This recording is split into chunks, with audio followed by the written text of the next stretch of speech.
안녕하십니까. 만화공인중개사의 저자 이용훈입니다. 오늘은 부동산세법 제44강 양도소득세의 25 양도소득세의 경정과 징수 및 환급 26 국외 양도자산에 대한 양도소득세에 대해서 같이 공부하도록 하겠습니다. 오늘 44강을 끝으로 부동산세법은 강의를 종료하게 됩니다. 자, 유정의 미를 거두는 의미에서 좀 더 눈을 크게 뜨고 또 활짝 열고 열린 마음으로 좀 강의에 임해 주실 걸 부탁드립니다. 자, 양도소득세의 결정과 경정. 먼저 양도소득세는 뭐라고 그랬습니까? 제가 신고하고 납부하는 겁니다. 신고하고 납부. 자, 이 신고에는 두 개가 있었죠. 하나는 예정신고가 있었고 또 하나는 확정신고가 있었습니다. 확정신고. 부동산과 관련해서는 예정신고는 양도한 자산이 속하는 날에 속하는 날이 있는 달에 말일부터 2개월 이내에 예정신고를 해야 된다고 그랬고, 확정신고는 그 다음 연도 해당 과세기간 1월 1일부터 12월 30일 사이에 양도한 자산들이 있다면 그걸 다 합산을 해서 5월 1일부터 그 다음 연도 5월 1일부터 31일까지 5월 31일까지 확정신고를 하고 납부를 해야 됩니다. 자, 그게 원칙인데, 자, 보니까 결정이라고 나오네요. 결정. 자, 이거 관할세무서장이 결정을 한다는 얘기입니다. 그 얘기는 뭐냐? 예정신고 했다 안 했다? 안 했다. 확정신고 했다 안 했다? 안 했다. 그 얘기입니다. 안 하는 경우에 예정신고를 해야 되는데 안 하면, 예정신고 하는데 안 하는 경우, 또 확정신고 해야 되는데 안 하는 경우, 그 경우를 얘기합니다. 자, 지금부터 하나씩 보면 먼저 결정부터. 자, 결정. 자, 결정. 이건 납세의제 관할세무서장 또는 지방국세청장이 예정신고를 하여야 할 자 또는 확정신고, 신고를 하여야 할 자입니다. 결국 할 자가 안 한 경우에 신고를 안 하고 또 납부도 안 했어. 자, 예정신고도 확정신고도 신고도 안 하고, 신고 안 했으니 당연히 납부할 리가 없죠. 납부도 안 했어. 자, 이렇게 안 한 경우에, 이런 경우에 그러면 납세의제 관할세무서장이나 국세청장이 그 사람이 낼 세금을 양도소득 과세표준, 자, 과세표준하고 세율이 나오면 곱하면 세액이잖아요. 바로 양도소득 세액이 나오는 겁니다. 자, 그래서 과세표준과 세액을 결정을 하는 거예요. 자, 결정을 하는 겁니다. 결정. 이 사람이 본인이 신고하고 납부를 해야 되는데 안 하니까 누가 결정을 한다? 이 결정은 결국 납세의제 관할 세무서장 또는 국세청장. 자, 국가예요. 국가가 임의로 결정하는 거예요. 물론 구체적인 데이터를 갖고 결정을 하는 겁니다. 이렇게 결정을 하는 거를 결정이라고 그래요. 결정. 자, 경정은 그럼 뭐냐? 자, 결정을 방금 우리가 배웠고, 경정은 고칠 경자야. 이미 결정한 거를 고쳐서 다시 경정해. 즉 이미 결정한 걸 어떤 사유가 있어. 그럴 때 경정한다고 그럽니다. 이런 경우는 뭐냐면, 어떤 거냐면 두 가지 경우가 있어요. 두 가지 경우. 하나는 신고하고 납부를 안 했어. 안 해서 결정을 했는데 결정 사유가 또 고칠 사유가 나왔을 때도 경정하는 거고, 반대로 이번에는 신고를 했어요. 신고를 하고 그리고 납부를 했어. 자, 이렇게 했는데, 이 사람이 이렇게 했는데, 잘 했는데 지방국세청장하고 또는 납세의제 관할세무장이 이렇게 점검을 해보니까 이 사람이 오류가 있는 거야. 뭘 빼먹었다는 얘기지. 일부러. 탈루는 고의적으로 뺀 거고, 오류는 깜빡하고 빼먹은 거예요. 어쨌든 어떤 이런 오류가 있을 때, 오류가 있으면 이미 결정은 됐잖아요. 결정은. 왜? 신고 납부하면서 결정하고 낸 거야. 이 결정은, 요 결정은 이제 세무서장이 내는 거지만, 요 결정은 어쨌든 신고한 사람이 결정하고 냈는데 고쳐야 돼. 즉 신고 납부한 사유에 있어서 탈루 또는 오류 뭐 이런 게 발생이 됐을 때요. 자, 어떠한 잘못이, 탈루 또는 오류. 탈루는 고의적으로 한 거니까 이때는 부당무신고 또는 부당과소신고, 이런 가산세가 부과되는 거고, 오류는 단순한 거니까 단순 과소신고가 적용이 되는 거예요. 탈루일 때는 40% 또는 20%의 가산세, 오류일 때는 10%의 가산세. 가산세가 달라요. 의미가 그렇게 다른 겁니다. 요건 부당이 되는 거고, 이건 일반이 되는 거예요. 오류는. 자, 이렇게 됐을 때 그러면 고쳐야 될 건, 이미 결정된 걸 고쳐야 되잖아요. 자, 이런 거를 다시 고친다 해서, 다시 고침. 이걸 한자로 경정이라고 부르는데, 이걸 경정이라고 합니다. 자, 이 경정 누가 한다? 관할 세무서장 또는 국세청장이 또 하는 거예요. 자, 이 사람이 또 이렇게 하는 겁니다. 경정. 자, 재경정은 뭐냐 하면, 재경정. 결정을 했어요. 결정을 했거나 경정을 했는데 또 고칠 사유가 나온 거야. 그럼 또 재경정에서 또 납부라고 하는 겁니다. 자, 이렇게 결정 또는 경정 또는 재경정을 하면 세금을 더 내려는 거 아니에요. 이건 세금을 처음부터 제대로 내라는 얘기고, 가산세 포함해서. 요건 중간에 가산세를 더 부과하는 겁니다. 미납한세 갖고. 요것도 마찬가지. 재경정도 미납세액이나 미달세 또는 가산세를 내라고 하는 거니까, 이런 결정이나 경정, 재경정을 하면 그 납부 의무자에게 말로 알려줘야 돼요? 서면으로 통지해야 돼? 서면으로 통지해야 됩니다. 반드시 서면으로. 왜냐하면 고지서 발부하면 하는 얘기예요. 서면으로 고지서를 발부해라. 그래서 이제 보고 세금을 내든가 이의 신청을 하든가 이렇게 처치를 할 거 아니에요. 그 사람도. 말로 하는 건 의미가 없고 서면으로, 구체적으로 서면으로 자 하라는 겁니다. 이렇게 되고, 자 이렇게 재경정 같은 거 할 때 또는 결정이나 경정을 할 때 실지 거래가를 모르는 수가 있어요. 신고를 안 했으니까 모르는 수가 있잖아. 그러면 이 관할 세무서장이나 국세청장은 어떻게 취득가액이나 취득가액 또는 양도가액 알 수가 없을 경우에는 어떻게 하냐? 바로 실제 취득가액을 우리가 추산하는 걸 저번 시간에 배웠어요. 양도소득 계산할 때 그 방법에 의거해서 그대로 매매 사례 가격. 자, 매매 사례 가격 보고, 이게 여의치가 않으면 매매 사례 가격으로 못하면 이제 감정 가격. 그 다음에 감정 가격도 여의치가 않아. 그럼 환산 가격.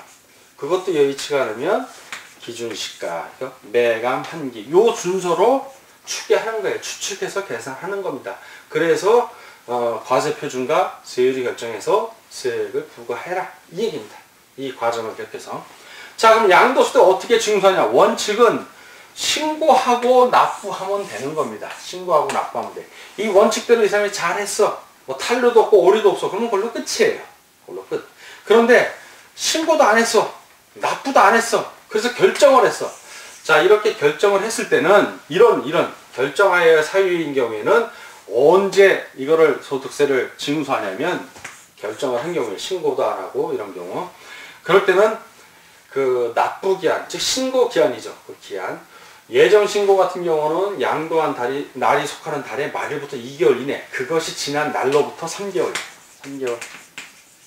확정신고는 확정신고기간 5월 1일부터 5월 31일, 즉 5월 31일부터 3개월 이내, 3개월 이내에 징수하는 겁니다. 징수. 즉 3개월 이내에 서면으로 고지서 발부하고 징수하는 거예요. 안 하면 강제 집행 들어가는 겁니다. 안 할 수가 없어요. 겁나는 겁니다. 재산이 있다면, 집이 있다면 압류 처분도 해요. 자, 3개월 이내에 징수를 해야 되는 거고, 이런 경우고. 자, 이런 신고도 하고 납부도 했는데 탄료 또는 오류가 있어. 추가세액만 납부하면 되는 거예요. 이런 경우는 추가세액이에요. 바로 요건 추가세액만 납부하면 돼. 이미 신고는 했는데 요 탄로된 부분이나 오류가 있는 부분, 그래서 미달하거나 미납한 그 부분만 추가적으로 세액을 내면 돼요. 가산세 포함해서. 자, 이런 경우에는 거주자에게 일단 서면으로 알려요. 추가세액을 내라고. 서면으로 알리고, 서면으로 알린 날로부터 며칠, 일단 먼저, 이건 고지서가 날라가는 게 아니라 당신이 이러이러해서 오류가 있으면 세금을 더 내야 됩니다 라고 보내고, 그 사람이 그걸 받은 날로부터 며칠 이내 서면 통지하는 30일 이내에 징수하는 거예요. 30일 이내에 징수. 그러니까 서면으로 알리고 바로 또 고지서를 보내라는 얘기예요. 이 경우 30일. 자, 결정을 했을 때는 3개월 이내에 징수를 하고, 신고도 안 하고 납부도 안 했어요. 이거는 예정 신고든 확정 신고든 다 똑같이 적용이 됩니다. 그러나 신고하고 납부를 했어. 그런데 좀 부족한 부분이 있어서 세무서장이 경정한 경우에는 그 추가세액만 납부하면 되잖아요. 이 사람이 뭐 악의적으로 한 건 아니니까. 그런 경우에는 서면으로 알리고 30일, 그 사람이 통지를 받은 날로부터 30일 이내에 징수를 하면 됩니다. 자, 요게 양도세 결정과 경정, 그리고 징수 및 환급에 있어서 제일 중요한 내용들이고, 그 다음에 국외자산 양도를 하는 경우를 보자고요. 자, 외국에 자산이 있는데 그 양도에서 내가 소득이 생긴 거예요. 이게 국외자산은 외국에 있는 겁니다. 자, 국외자산. 그런데 국외자산만큼은, 국외 양도자산만큼은 아무나 내는 게 아니라, 이거는 우리나라에 들어온 지 한 일주일 있다 갔어. 그 일주일 사이에 팔아갖고 돈 내라 그러면 이상하잖아요. 그래서 이거는 국내에 거주자인데, 거주자 중에서 5년 이상, 자, 5년, 요게 중요해요. 5년 이상 주소를 두거나 또는 거소를 둔 거주자에 한합니다. 비거주자는 의미가 없어요. 비거주자, 외국에 생활하다 들어온 사람들, 출국할 사람들이니까 의미가 없고, 거주자만 해당이 돼요. 거주자. 5년 이상 주소를 두거나 거소를 둔 거주자에만 해당이 돼요. 내국인이라는 얘기죠. 또 개인으로 보는 법이 다 해당이 됩니다. 이런 경우에 해당이 되는데, 과연 그럼 과세 대상은 뭐냐? 국내에 있는 거랑 거의 흡사해요. 보면은, 자, 국내 자산에 있는 거 한번 떠올려 보잖아요. 과세 대상. 국외니까 외국에 있는 거 팔았는데, 뭘 팔았냐, 이거. 그게 과세 대상인 거예요. 뭘 팔았는지 보자고요. 첫 번째는 부동산 팔아서 발생한 양도소득. 부동산, 토지하고 건축물을 얘기하는 거예요. 두 번째는 부동산에 관한 권리 있죠. 부라고 그랬잖아요. 제가 부동산의 권리. 자, 부동산의 권리에서 뭐가 있었냐면 똑같아요. 우리 교재에도 나와 있는데, 그럼 법이 그래서 위치가 좀 기억하고 니은이 바뀌어 있어요. 보면은 부동산을 취득할 수 있는 권리, 아토개주공 있죠. 그런 것들. 부동산을 취득할 수 있는 권리. 그리고 두 번째 지상권, 전세권, 등기된 임차권. 자, 이런 권리들 두 번째 거고. 자, 세 번째는 주식. 네 번째는 기타 자산. 똑같습니다. 기타 자산. 이렇게 과세 대상으로 해요. 이런 걸 양도하고 소득이 있으면 그걸 과세 대상으로 한다는 거예요. 양도소득 과세 대상으로 합니다. 자, 그리고 국외 양도 대상은 이렇게 되고, 자, 양도소득세를 이제 계산을 해보면 국내 거하고 똑같아요. 국내 거랑 똑같은데, 처음에는 실질 거래가액이 있을 거예요. 실질 양도가액. 자, 실질 양도가액. 이걸 기준으로 합니다. 국외자산도. 거기서 필요 경비를 빼죠. 실질 취득가액을 포함합니다. 필요 경비를 빼주면 이 양도 차익이 나오는 거예요. 자, 양도 차익. 이걸 기준으로 하는 겁니다. 양도 차익을 기준으로. 자, 양도 차익을 기준으로 하는데, 국외 자산에선 중요한 게 양도 차익에 대해 장기 보유 특별 공제를 안 해. 이걸 안 합니다. 안 하니까 양도 차익에서 장기 보유 특별 공제를 빼주면 양도소득 금액인데, 바로 이 양도 차익이 양도소득 금액이 되는 거예요. 바로 양도소득 금액. 즉, 장기 보유 특별 공제 안 한다는 거, 이 첫 번째 중요 사항이에요. 첫 번째. 그리고 양도 차익이 바로 양도소득 금액이에요. 자, 양도소득 금액에서는 뭐 해준다? 빼기 양도소득 기본공제를 해줘요. 자, 이 기본공제는 똑같아. 국내별로. 요 1하고 2하고 4 해당되는 거, 해당 가세기간 1월부터 12월 31일까지의 요 양도 차익 다 합산한 거 중에서 250만원 빼주고, 마이너스 250. 국내 거하고 똑같습니다. 해주고, 자, 그리고 요거 다 합해서 주식 같은 경우 요 주식만 따로 하면 요것도 마이너스 250 이렇게 기본공제 해줍니다. 자, 이렇게 해주면 이렇게 해서 나온 게 뭐다? 이렇게 해서 나온 게 바로 양도소득 과세표준이에요. 양도소득 과세표준. 자, 이 양도소득 과세표준 그러면 우리는 뭐가 떠올라? 무조건 세율이죠. 과세표준의 세율을 곱해주면 우리가 찾고자 하는 뭐가 나온다? 양도소득 세액이 나오는 거예요. 이게 세액. 납부의 세액이 이때 나옵니다. 자, 나오는데, 그러면 이 세율은 어떻게 결정이 되냐? 세율은. 자, 이 세율이 문제예요. 세율은 토지, 건물, 그리고 부동산에 관한 권리, 부동산, 토지, 건물, 부동산이죠. 그리고 부동산에 관한 권리, 기타 자산은 요거, 이렇게 묶음이 된다고 그랬죠. 기본공제도 그렇게 250만원이 됐는데, 요것들은 다 4단계 누진세, 초과 누진세였죠. 6%에서 35%. 2010년도 때 2012년 12월 31일까지 양도하는 자산에 한해서 그렇습니다. 요게 적용돼. 아, 선생님 질문 있습니다. 1세대 3주택 어떻게 됩니까? 외국 자산인데 1세대 3주택이고 10세대 뭔 상관이야. 다 이거야 그냥. 다 이거예요 그냥. 이 외국 거 5년 보유했는데 비과세는 없어. 그냥 이거야.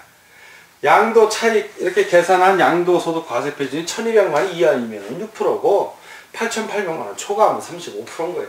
그냥 간단합니다. 1세대 비업무용 부동산인데요. 비업무용이면 외국 건데 뭔 상관인가 우리하고 상관이 없다는 얘기예요. 자, 그렇게 세율을 적용을 합니다. 세율. 자, 주식 같은 경우는 우리는 세 개였죠. 30%, 20%, 10%. 우리나라에선 그런데 양도 국외 자산 같은 경우는 이 두 개밖에 없어요. 두 개. 중소기업이냐 아니냐. 중소기업은 10%, 아니면 20%. 근데 국내에서는 중소기업은 10%, 그리고 중소기업 아닌 법인의 대주주는 30%, 그 외 20%. 이런데 외국 법인 같은 경우는 복잡하게 해서는 안 합니다. 그냥 중소기업이면은 중소기업의 주식이면은 10%, 아니면 중소기업이 아니면 다 대기업으로 보고 그냥 20%. 아주 간단합니다. 이렇게 세율이 적용이 됩니다. 또한 국내 양도소득세하고 마찬가지로 이 세율 적용할 때 두 개가 적용되는 수가 있어요. 세율이 동시에 하나의 과세대에 있어요. 그럴 때는 높은 거 낮은 거, 세금은 걷는 사람 입장에서 많이 걷는 게 기본이야. 그러면 높은 두 개의 세율이 적용될 때는 그 중에 무조건 가장 높은 걸 적용합니다. 높은 거를. 자, 근데 이미 이 사람이 외국에서 양도소득세를 납부한 경우죠. 국외자산이니까 납부할 수가 있잖아요. 국외자산. 그럼 납부한 경우에는 이미 납부한 건 차감 빼줘야 될 거 아니야. 자, 이미 납부한 양도소득세를 어떻게 차감해 줄 것인가. 두 가지 방법이 있어요. 자, 두 가지 방법. 하나는 필요 경비에다가 그걸 산입해 주는 거야. 하나는 계산을 할 때. 이건 계산상의 기술적인 문제. 이미 납부해서 외국에도 양도소득세 부과하는 나라가 있을 거 아니에요. 그러면 이미 납부한 게 있으면 여기서 필요 경비에다가 기납부 양도소득 해갖고 합산을 해주면 양도 차익이 줄어요. 그럼 그 준 거에 대해서 계산하면 되고, 만약 그게 아니면은 그냥 쭉 이 계산을 해서 마지막에 양도소득세액이 났다면 그 양도소득세액에서 기납부세 외국에 납부한 걸 차감해 주면 되는 거예요. 여기다 추가하는 방법이 하나 있고, 아니면 마지막에 과세표준의 세율 곱해서 양도소득세액이 나왔잖아요. 자, 양도소득세액이 나왔으면 요 양도소득에서 빼기, 이미 납부한 거예요. 외국에 납부한 그 세액을 빼주는 거예요. 그래서 그 나머지만 내게 하면 됩니다. 두 가지 방법이 있는데 그거는 그때 적용을 해요. 이렇게 복잡한 것들은 세무사들이 알아서 해줍니다. 우리는 그 정도만 있다. 그리고 우리나라에 있는 거 중개해서 우리나라에 내게 하는 거 우리가 중개하지 미국에 있는 거 중개할 일이 있냐고. 없어요 사실은. 그렇지만 알아는 둬야 돼. 물어보고도 외국으로 나가면서 나 지금 저기 외국으로 나가는데 우리 집 좀 팔아달라고. 그리고 나중에 외국에서 들어올 때 외국에서 이미 집 팔아둔 건 어떻게 해야 되냐고 물어볼 수가 있기 때문에 알아두셔야 되는 겁니다. 자, 그리고 이제 국외 양도자산에 대해서 양도소득세, 우리나라 국내 양도소득세를 준용하는 게 있어요. 준용 규정들이 몇 개 있어. 몇 개냐, 뭐냐면 첫 번째 예정신고 있죠. 양도소득세 과세표준 예정신고도 역시 그대로 준용이 됩니다. 국외 양도자산을 내가 양도를 했으면 그 양도일이 속하는 달의 말일부터 2개월 이내에 예정신고 해야 됩니다. 자, 그러면 확정신고는 그럼 준용 안 되냐? 확정신고 역시 준용됩니다. 양도한 그 해, 다음 연도에 5월 1일부터 30일에 그 확정신고 기간에 확정신고 해야 된다. 예정신고를 안 했다면. 했다면 확정신고 할 필요 없다. 준용이 되기 때문에. 자, 세 번째. 분납 있죠. 분할 납부하는 거. 분할 납부. 자, 양도소득세 분할 납부 언제 한다? 1천만원. 초과할 때 분할 납부 가능하다고 그랬습니다. 2천만원 이하면은 1천만원을 제외한 거를 좀 분할 납부. 몇 개월? 2개월 이내. 2개월 이내에 분할 납부 가능하고, 이거는 예정신고할 때도 예정신고 기한부터 2개월 이내, 확정신고는 확정신고 기한으로부터 2개월 이내입니다. 다 준용이 되는 거니까 분할 납부 준용이 되고, 2천만원을 초과할 때는 50% 이하의 금액을 분할 납부할 수 있는 겁니다. 분할 납부할 수 있는 거예요. 자, 요렇게 됐고, 나머지 이제 그럼 문제가 되는 거는 물납이에요. 물납. 자, 물납 규정은 준용이 될까 안 될까?